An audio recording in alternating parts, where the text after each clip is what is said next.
Very busy. You know, it's been pretty much nonstop since we opened up at 11 a.m. this morning. How many meals are you serving? Have you served so far? You know, I think we've already served over a couple thousand meals so far. Folks are still coming in. We're open till 6 p.m. today, and we're going to be open every single day. You know, it's been really heartening to hear the stories of folks who are impacted by the shutdown, and we're happy to do our small part here.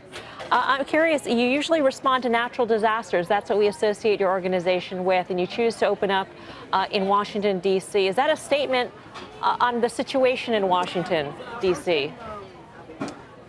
You know, it is new for us. You're absolutely right. We typically respond to hurricanes, wildfires, volcanoes, these types of things. We've served over 5 million meals in the past year alone.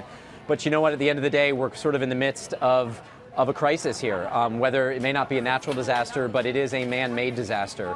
We have hundreds of thousands of fellow Americans that are struggling right now because of the situation, and you know, they need a hot plate of food to kind of help make ends meet. So, you know, whether it's impacted by, you know, a naturally occurring disaster or one like we're seeing here in Washington, D.C., you know, our role as a nonprofit to provide a hot plate of food, you know, is the same.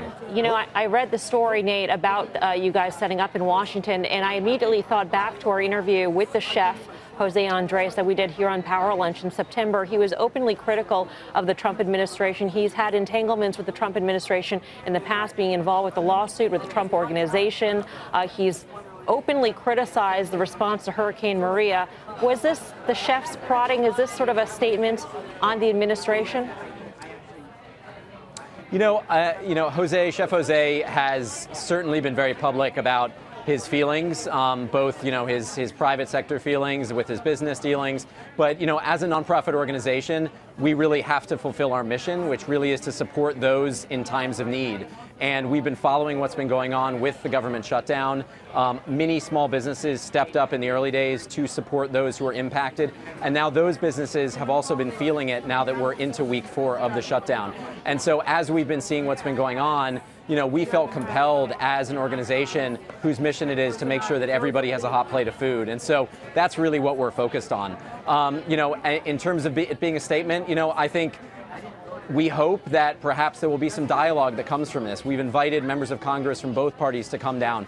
Food is something that does not have an identity. Food is universal. And so if we can foster some dialogue and help, you know, kind of push folks to get the government open again, that would be fantastic. But in the meantime, we're going to be here as long as we can be. Where does the food come from? Is it donated from other sources, or do you purchase it with money that's been donated?